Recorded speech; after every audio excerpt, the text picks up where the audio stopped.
Vamos al punto. This was my best debate. I thought it was very good. Guys, we're still the underdogs in this race. It's tight. Tras su primer debate, Donald Trump y Kamala Harris vuelven a la campaña electoral. ¿Quién ganó el debate o importará algo para el día de las elecciones? Se lo preguntamos a nuestro panel de periodistas de Univisión. Acaban de entrar los manifestantes a la... Violencia en el Senado mexicano mientras se aprueba la polémica reforma judicial. Paulina Sodi estuvo ahí. Hago un llamado a la comunidad internacional a redoblar los esfuerzos por la restitución de la democracia y la libertad en Venezuela. ¿Por qué Edmundo González Urrutia abandonó Venezuela y cómo sigue luchando por la presidencia desde España? Hablaremos con el ex líder de la oposición, Leopoldo López, también exiliado en España. So the American dream for you is real? It's very real. I think You're an example of that. I think I'm an example of that. Absolutely. Ketanji Brown Jackson es la primera afroamericana nombrada para la Corte Suprema. Nos habla de sus orígenes y de las niñas que quieren ser como ella. México es destino, tránsito y generador de víctimas de trata.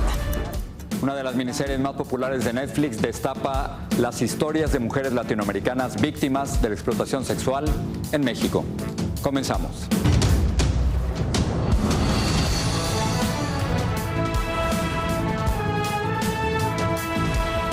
Vamos al punto con Jorge Ramos. Vamos al punto, estamos a 51 días de las elecciones, pero la noticia de esta semana fue sin duda el primer debate presidencial entre la vicepresidenta Kamala Harris y el expresidente Donald Trump. Una encuesta de CNN dice que Kamala Harris ganó el debate, aunque Donald Trump insiste en que él ganó y por mucho. Guillermo González nos cuenta cómo una mentira de Trump, de que los inmigrantes haitianos supuestamente se comían perros y gatos en Ohio, se ha convertido en viral. Una fotografía publicada en diversas redes sociales y reproducida por la cadena CNN que muestra a un hombre de raza negra llevando consigo un ganso desató una fuerte polémica durante la semana. La foto fue tomada en Columbus, Ohio, y fue el punto de partida para que el expresidente Donald Trump dijera durante su debate con la vicepresidenta Kamala Harris que hay inmigrantes haitianos comiendo mascotas. In Springfield, they're eating the dogs, the people that came in. They're eating the cats. They're eating the pets of the people that live there. El presidente Biden se refirió al tema diciendo que las afirmaciones son peligrosas e irresponsables. Mientras tanto, se conocieron amenazas de bomba en Springfield que obligaron al cierre de escuelas. El miércoles, tanto Harris como Trump asistieron a los actos de recordación de la tragedia del 11 de septiembre. Mientras, la campaña presidencial se sigue desarrollando a todo vapor. El jueves y el viernes, los dos candidatos estuvieron en Arizona, Pensilvania, California y Carolina del Norte. Harris dijo que no le quitará las armas de fuego a ningún estadounidense. I am a gun owner, and Tim Walz, my running mate, is also a gun owner. We're not taking anybody's guns away. I support the Second Amendment, and I support reasonable gun safety laws. Trump arremetió contra su oponente. We cannot allow Comrade Kamala Harris and the communist left to do to America what they did to California. The state of California is a mess with people leaving, and nothing's going to stop them. They're going to other states. El expresidente Trump dijo que no asistirá a otro debate mientras ambos candidatos reclaman para sí que ganaron el encuentro. Guillermo González, al punto. Guillermo, muchas gracias. Y para hablar de los temas más importantes de la semana, me acompañan en este punto de encuentro Luis Carlos Verles, Silvia Calderón, Maite Interiano y Eduardo Padilla. Los cuatro, gracias por estar aquí. Gracias. Esta fue la semana del debate. ¿Quién ganó? Bueno, yo no sé si los candidatos deben o no ganar, y el que debe ganar es más bien el votante. Pero ¿quién dominó, diría yo, en este debate? Sin duda, Kamala Harris. Ella, desde la entrada con el saludo, marcó el tono del debate. Con el saludo, ¿verdad? El saludo entró a su espacio, se le presentó con su nombre, él que ha dudado tanto de cómo se llama ella, que le dice Kamala y ella se llama Kamala. Marcó el tono del debate, fue muy hábil en aprovechar los puntos en los que ella es muy fuerte, como el aborto, por ejemplo, y también fue muy hábil en evadir en los que no es tan fuerte, como la salida de Afganistán, la economía, ser más precisa en la economía y el punto de inmigración. Lo mantuvo a él a la defensiva y en muchas ocasiones desconcentrado. CNN dice que ganó Kamala también. Yo voy a utilizar un ejemplo de algo que está en decadencia y es las corridas de toro. Ella fue una matadora. Desde el minuto 1, acorraló al toro contra la pared, lo tuvo en 3 cuartos, primer cuarto, lo provocó, lo hizo bajar la cabeza y cuando tenía la cabeza baja, le puso la Y él cayó, ¿no?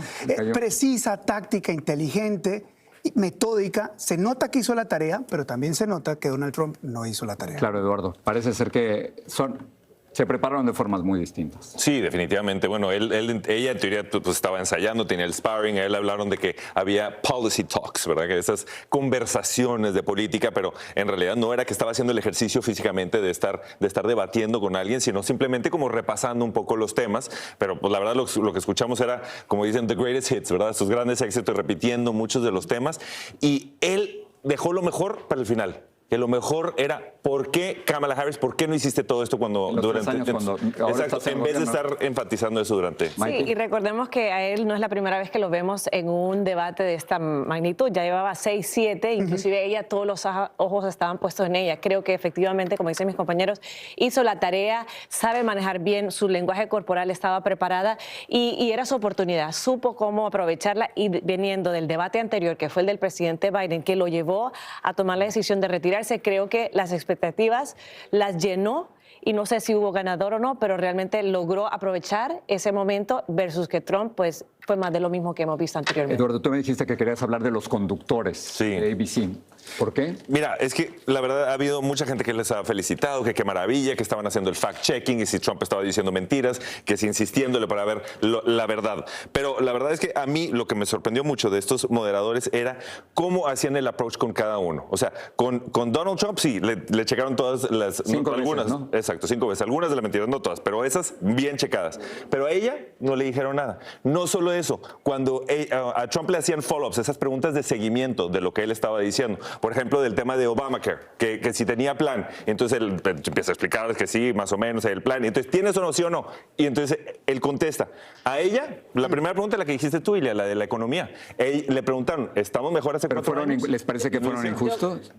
Yo no lo vi injusto. Yo creo que cómo no vas a confrontar teorías de conspiración, como por ejemplo la de un aborto a los 9 meses o después de que el niño ha nacido, lo de los perros y los inmigrantes comiéndose las mascotas. Creo que era vital que se confrontaran, ¿no? esas teorías.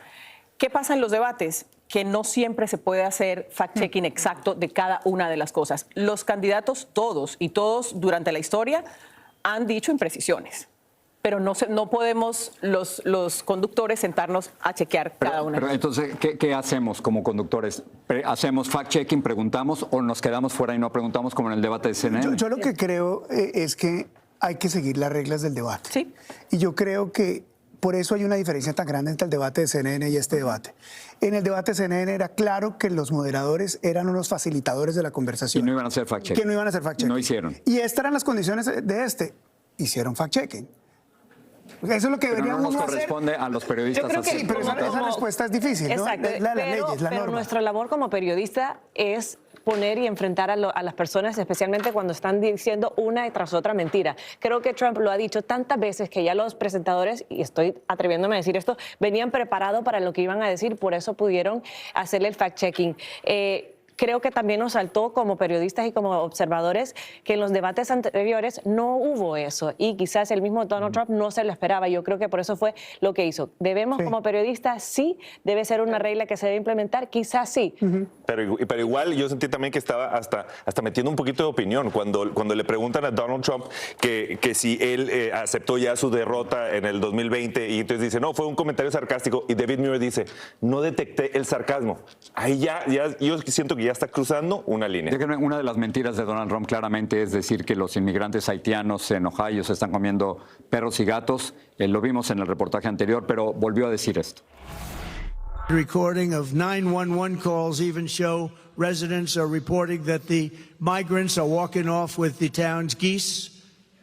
They're taking the geese. You know where the geese are? In the park, in the lake.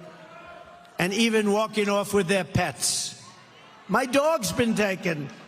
My dog's been stolen. This can only happen. These people are the worst.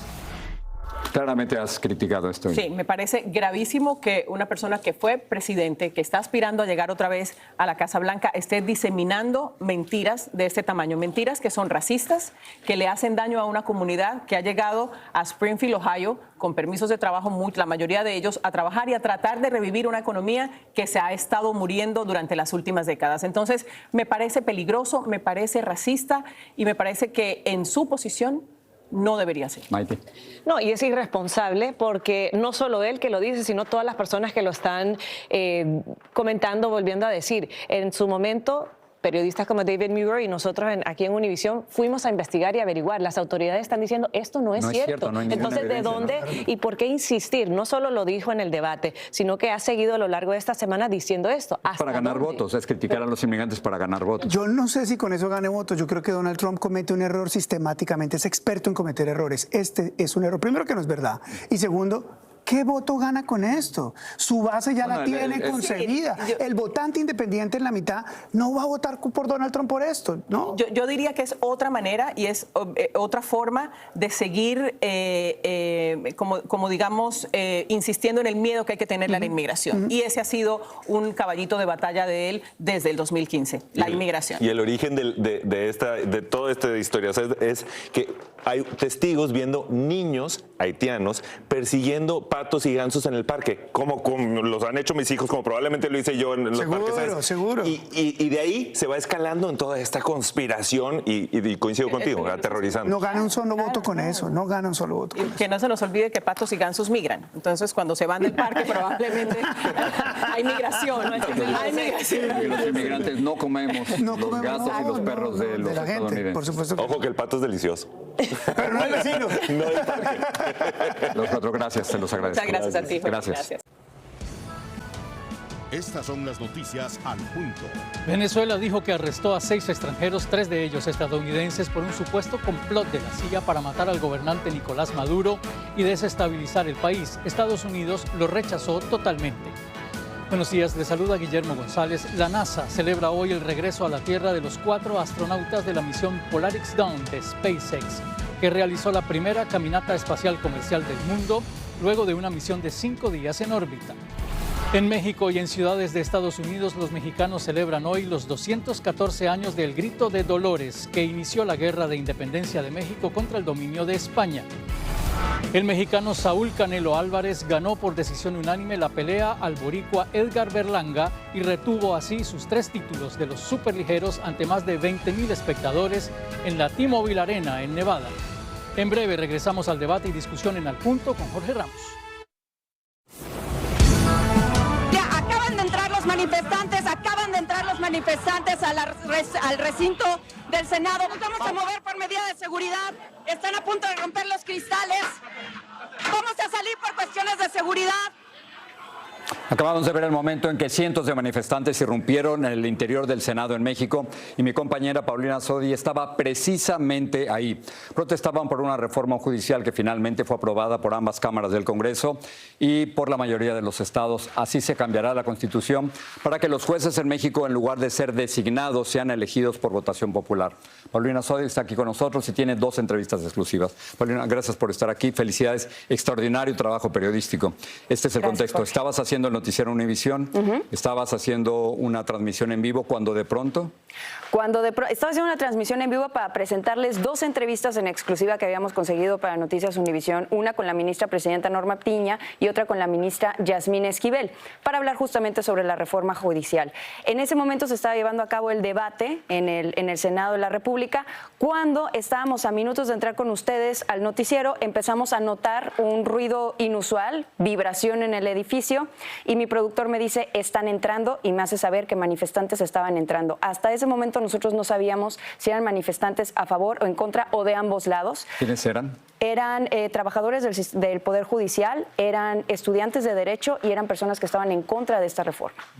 Una vez que entran, ¿qué pasa ahí adentro? Una vez que entran, interrumpen la sesión, exigen ver al senador Yunes, Miguel Ángel Yunes, que su voto fue decisivo para esta reforma. Quien no lo sepa, era, porque ya fue sacado del Partido de Acción Nacional, integrante del Partido de Acción Nacional, senador por el estado de Veracruz, y desde un inicio él dijo que él estaba en contra de esta reforma. A la mañana pidió pidió licencia argumentando que se sentía muy mal. Cambia. Y en la noche le da el voto a favor a esta reforma judicial. Estos manifestantes exigían ver a Yunes, quien fue inmediatamente sacado del Pleno del Senado y fue trasladado a otro lugar del que se desconoce. Su voto fue el número 86 que se necesitaban para que pasara la reforma en el Senado. Es correcto. Y sus compañeros no lo catalogaron todo el tiempo como traidor. Tienes dos entrevistas exclusivas, una con la Corte, la ministra presidenta de la Corte Suprema de Justicia, Norma Piña. ¿Quién es ella?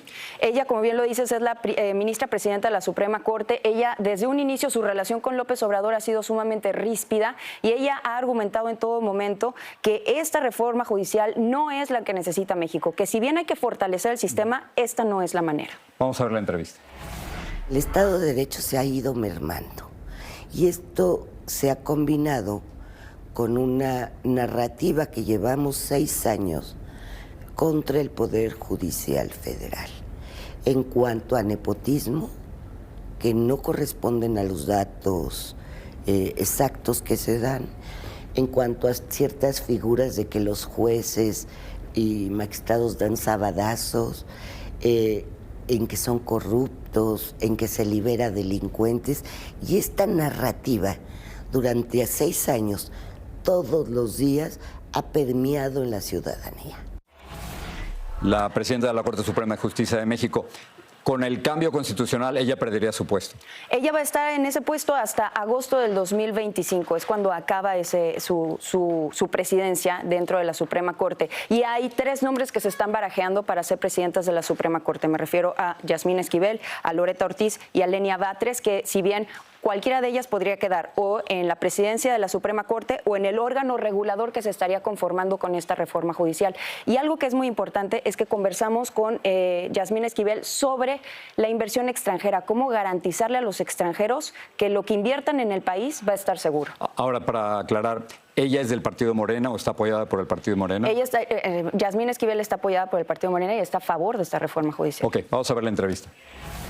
Yo le diría a los inversionistas, a las personas que tienen que ver con la parte económica en nuestros países, que tengan la seguridad y la tranquilidad que tendremos jueces de excelencia y que sin duda alguna muchos de ellos, muchísimos, en un porcentaje elevado, van a coincidir con los jueces y magistrados que tenemos actualmente, porque tenemos actualmente jueces impecables, jueces que han desarrollado una función magnífica y ellos son los que tienen que ser considerados y tomados en cuenta primordialmente para poder llegar a la boleta e incluso para poder ser candidatos únicos.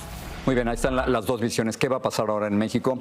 Muchos temen que la democracia se vaya a debilitar con esta reforma judicial. Muchos, no solamente dentro del país, sino también fuera del país. La ONU está preocupada, la Corte Interamericana de Derechos Humanos están preocupados por 2 problemas. Una es la selección de los jueces y magistrados, incluso los de la Suprema Corte por voto popular, incluso por sorteo, Jorge. ¿Pero qué tendría de malo, dice el presidente López Obrador? ¿Por qué no por el voto popular? ¿Cuál es el argumento de ellos? Bueno, los requisitos para ser juez ahora van a ser que hayan únicamente estudiado la carrera de Derecho, que hayan sacado 8 mínimo de calificación en la carrera y que tengan 5 años de experiencia. Es como si tú fueras al médico y dejaras que cualquier médico general te operara el corazón en lugar de que lo haga un cardiólogo. Lo mismo pasa en el derecho, tienes que tener un especialista. Ojo, aquí los que estuvieron en la manifestación, hay que decirlo, no fueron violentos, no fueron agresivos y en todo momento estaban pidiendo ser escuchados. Ellos lo que piden es que esta reforma se someta a un análisis, a mesas de debate y que si bien el sistema jurídico mexicano debe de tener reformas, esta no es la manera, porque ahora viene el diálogo y el debate de las reformas secundarias, de las leyes secundarias, de ahí están los detalles. En base de lo que salga de esos diálogos y de esos debates, es de lo que estaremos viendo más adelante en el futuro judicial de México. Y el problema de México no son los jueces, como se ha estado diciendo en esta reforma judicial, son los ministerios públicos y son las fiscalías que se encargan de hacer los archivos o las carpetas para dárselos a los jueces. Si no hay una evaluación correcta, no puede haber un juicio correcto. Y ahí es donde debería de estar el ojo, no en los jueces. Todo esto lo hará Claudia Sheinbaum, toma posesión 1 de octubre. 1 de octubre, ahí estaremos. Gran trabajo, Paulina, gracias. Al contrario, gracias, Jorge. La voluntad del pueblo expresada el 28 de julio tiene que ser respetada y lo haremos respetar. María Corina y yo les aseguramos que esta lucha que iniciamos continuará hasta alcanzar los objetivos que nos pusimos, hasta el final. Es la hija del candidato opositor venezolano Edmundo González Urrutia explicando por qué su padre tuvo que abandonar Venezuela. González busca asilo político en España, pero en una carta dice que no ha renunciado a convertirse en el próximo presidente de Venezuela. Otro líder opositor exiliado en España es Leopoldo López. Nos acompaña desde San Francisco. Leopoldo, gracias por estar aquí. El 28 de julio estuviste con nosotros aquí en el programa y dijiste lo siguiente. No hay manera de que Maduro pueda imponer un fraude y que eso sea sostenible en el tiempo. Pero hoy Edmundo González está exiliado, María Corina está amenazada, Maduro sigue en el poder. ¿Sigues pensando lo mismo? Bueno, hola Jorge, ¿cómo estás? Un saludo a ti y a toda tu audiencia. Antes de las elecciones dijimos que había una certeza absoluta de que Edmundo González iba a ganar y que la única incertidumbre era si Maduro iba o no a imponer un fraude y que si lo imponía o lo trataba de hacer, no iba a ser sostenible en el tiempo. Y yo mantengo eso. Yo creo que no es sostenible en el tiempo. Maduro hoy no tiene ningún tipo de legitimidad, ya es un hecho más que cierto en cada estado, en cada municipio, en las unidades militares, lo sabe toda Venezuela, lo sabe todo el mundo. Maduro tiene el apoyo militar, tiene el apoyo de las instituciones que controla y con eso se quiere imponer, pero estamos seguros que no es sostenible. Y el primer foco en estos momentos es lograr que el 10 de enero se pueda juramentar Edmundo González. Pero ¿cómo lo va a hacer? Edmundo González está exiliado ahora en España. Tú sabes perfectamente lo que es el exilio en España. ¿Qué posibilidades hay de que él realmente pueda tomar posesión en enero y que no se convierta, como muchos dicen, en otro Juan Guaidó, que era reconocido por muchos países, pero que no tenía ningún poder dentro de Venezuela? Mira, depende de lo que se haga de aquí al 10 de enero, de lo que se haga dentro de Venezuela y lo que haga la comunidad internacional democrática. Y subrayo democrática porque los países autocráticos, Rusia, Irán, China, Corea del Norte, Cuba, Nicaragua, ya están apoyando a Nicolás Maduro y lo apoyan de manera efectiva. De aquí al 10 de enero, a nivel interno, hay que mantener la organización, la lucha, la esperanza, como lo ha demostrado una y otra vez el pueblo venezolano y como lo ha demostrado el liderazgo de María Corina Machado, que está en Venezuela. A nivel internacional, y hoy la voz de Edmundo González, estando fuera de Venezuela, es una voz potente. A 2 días de estar en el exilio, el Congreso español lo reconoce como presidente electo, se reúne con el presidente Sánchez, con el expresidente Rajoy, con el expresidente González. La semana que viene el Parlamento Europeo va, estoy seguro, a dar el respaldo a que también ganó Edmundo González las elecciones. Y esto es un paso importante en la dirección correcta. Hace falta más también. Estados Unidos impuso 16 sanciones y restringió 2.000 visas. Eso también es un paso en la dirección correcta de aquí al 10 de enero para lograr toda la presión interna y la presión internacional. Leopoldo, mencionaste a María Corina Machado. Tú viviste una situación muy similar. Fuiste detenido, fuiste encarcelado, fuiste torturado, tuviste que huir de Venezuela. ¿Será este el mismo destino de María Corina Machado o ella debe quedarse en Venezuela? Mira, ella ha tomado una decisión y la respaldo total y absolutamente de quedarse en Venezuela. Yo el día 12 de febrero del año 2014, cuando salió una orden de captura en mi contra, ese día dimos una rueda de prensa, María Corina Machado, Antonio Ledesma y yo, y ese día yo les dije a ellos que yo me quedaba en Venezuela y que iba a enfrentarme a la cárcel o a cualquier escenario. Y allí estaba María Corina y respaldó esa posición. Y yo hoy la respaldo total y absolutamente con la valentía que está asumiendo esta responsabilidad, este momento. Y yo estoy convencido que ella, estando en Venezuela, va a motivar esa movilización interna, ese compromiso de lucha de los venezolanos que ya demostraron de manera masiva, contundente, el pasado 28 de julio. Pero corre el peligro de que la detengan, a eso me refiero. Ella es la última figura de la oposición que sigue ahí en Venezuela de esa manera. No, claro que corre el riesgo. Y ella está muy consciente de eso. Y cientos, miles de otras personas. Hay más de 2.000 personas que han sido detenidas en el último mes. Hay una situación de persecución total contra todo el liderazgo político a todo nivel, nacional, regional, municipal. Diputados de la Asamblea han sido detenidos, están siendo torturados, han habido desapariciones forzosas. Claro que hay una situación en la que es muy posible que eso ocurra, pero lo que es una certeza es que María Corina está y se queda en Venezuela. Leopoldo, me quedan solo unos segundos, pero quería preguntarte cuál es la salida, si tú crees que tiene que haber una traición dentro del régimen de Nicolás Maduro por parte de los militares para que Venezuela pueda ser finalmente una democracia? Bueno, yo lo plantearía de una manera distinta. Yo no diría que es una traición, yo diría que más bien es ponerse del lado de la legitimidad del pueblo, de la Constitución, de los millones de venezolanos que votaron a favor de Edmundo González, que incluso en todas las guarniciones, las unidades militares donde habían centros de votación, ganó Edmundo González. Leopoldo López, gracias por estar una vez más aquí en el programa. Muchísimas gracias a ti, Jorge. De Venezuela pasamos a Perú. El expresidente Alberto Fujimori falleció a los 86 años de edad tras una larga batalla en contra del cáncer. El controversial personaje para muchos fue un dictador. Gobernó Perú de 1990 al año 2000. Sacó al país del borde del colapso económico, pero se enfrentó a muchas acusaciones de violación de los derechos humanos y corrupción y fue encarcelado por ello.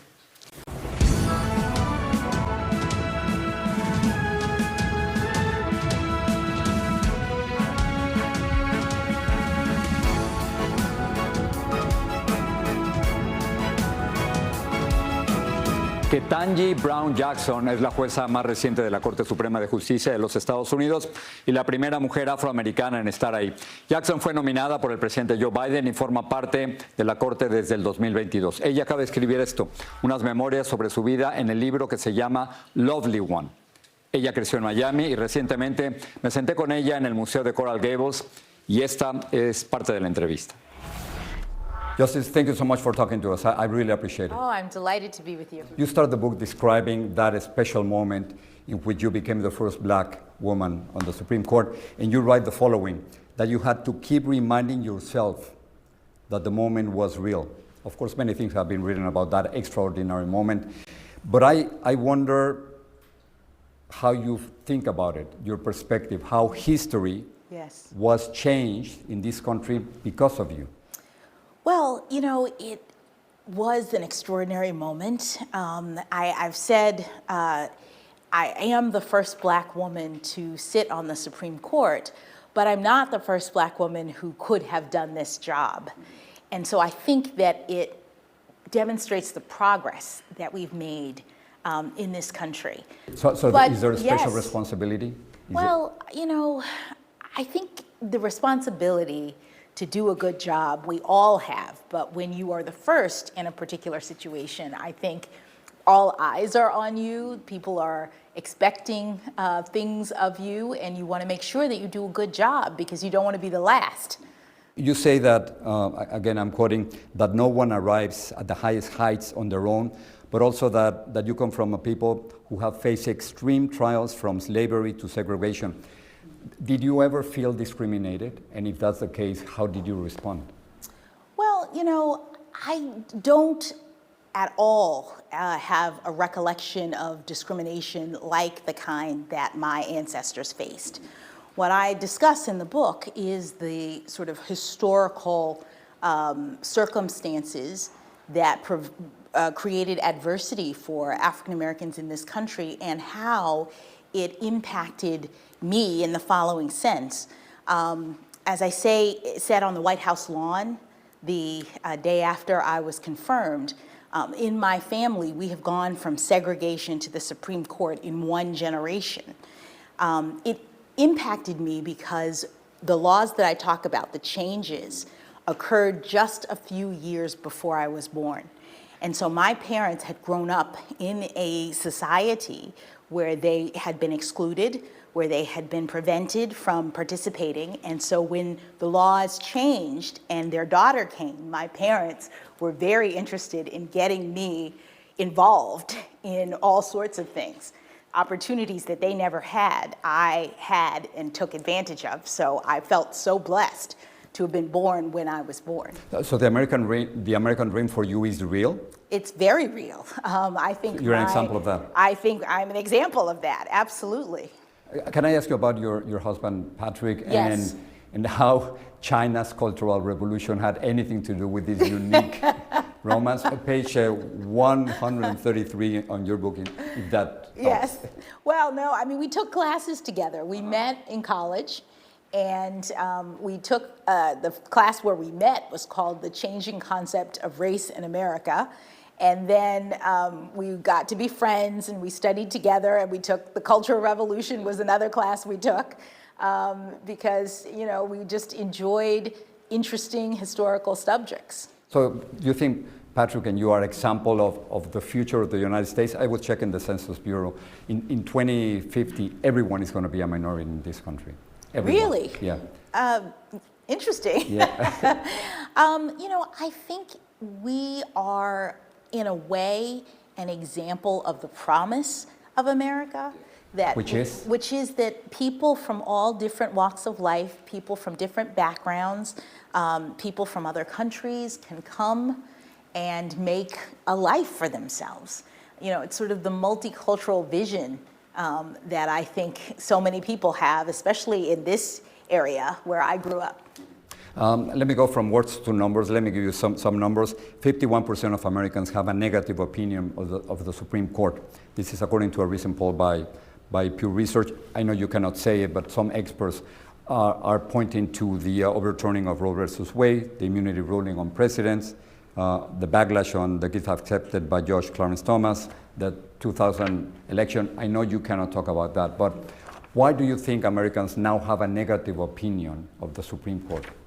So, you know, I haven't done any of the surveys. I don't know. I read the same news reports that you have read, and it is a concern because the Supreme Court, unlike other government institutions, doesn't have any means of enforcing our opinions. We don't have the power of the purse like Congress. We don't have the power of the military like the executive branch. So when we rule, people follow because they have trust in the court and a commitment to the rule of law. So whenever there is, you know, public opinion that is questioning the court, it's a concern. And so I don't know necessarily what is driving that, but I am aware of it, as you have indicated. Are you concerned about political violence in this country? Well, everyone, I think, has concern about violence, including me.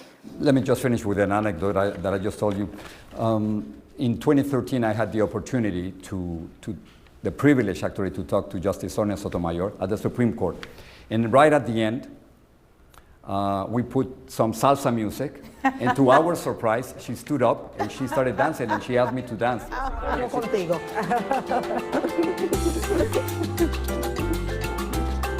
Muchas gracias. De nada. And that was a moment. But thinking about it, I think she was not only bringing salsa to the Supreme Court, but a unique cultural perspective, all her heritage and our heritage. And I wonder if you think about your contribution the same way. You know, I don't do salsa dancing. But, you know, I love the electric slide, which is in my book. You know, I think every judge, every justice brings something of themselves to the task. What we are being asked to do is resolve disputes between people over issues about what something is, what happened, what it should be, and all of those questions involve bringing something of yourself. And so I absolutely believe that we all contribute our different backgrounds and thought processes to our work. Two final questions, not from me, fortunately. Anna and Stephanie are here. Hello. They have questions for you. Justice, how come someone like me becomes someone like you? Oh my goodness. Well, you know, I grew up in this area just like you, so it's absolutely possible. I would say you want to study hard. You want to think about speaking and writing, because that's a lot of the skills that are used for the law. And basically just have the belief that you can do it, because I'm sure you can. What advice would you give to someone who is a new attorney and aspiring to also become a judge? Well, it's not actually far off from the advice I just gave her. You want to try to get into circumstances in which you can practice very important skills for the law, whether it's working for a judge who can help to show you how judges think if you're wanting to be that kind of lawyer, or working for the newspaper where you can practice writing skills. Those are the kinds of things that are really helpful in legal practice. Justice Jackson, thank you so much for talking to us. Very Muchas gracias. welcome. Thank you so much. Gracias. Esto fue solo una parte de nuestra entrevista. Pueden ver la entrevista completa en YouTube. Solo tienes que ir a univision.com/al punto para encontrarlo. Todavía no identifican el cuerpo de la mujer asesinada en Ecatepec, en el Estado de México. Diversos medios afirman que se trata de una escort que se anunciaba en zonadivas.com. Eran 35 divas por página y eran 25 hojas. Hay demasiadas mujeres, mami. Este es un fragmento de una de las series más populares de Netflix en estos momentos, tanto aquí en Estados Unidos como en México. Se llama El Portal, la historia oculta de Zona Divas. La serie sigue a un grupo de mujeres que aparecían en un sitio de internet como acompañantes o escort y que fueron explotadas sexualmente, y 5 de ellas fueron asesinadas. Laura Waldenberg es la productora ejecutiva del Portal y está aquí con nosotros. Laura, gracias por estar con nosotros. He visto parte de la serie, es muy fuerte. Y mi primera pregunta es muy sencilla. ¿Cómo operaba esta red de explotación sexual a través de la Internet? ¿Cómo consiguieron que estas mujeres quisieran hablar con ustedes? Sí, bueno, parte de la revelación del documental es justamente entender cómo operan las redes de trata con fines de explotación sexual en México. Nos dimos cuenta que están sumamente atomizadas. Hay que entender la trata como una serie de acciones, ¿no? Que va de enganchar, de trasladar, de retener, de entregar, de recibir y alojar a una persona. Y todas estas actividades en su conjunto es lo que hacen el delito. Entonces, entender y perseguir este delito, por eso se vuelve tan complejo, ¿no?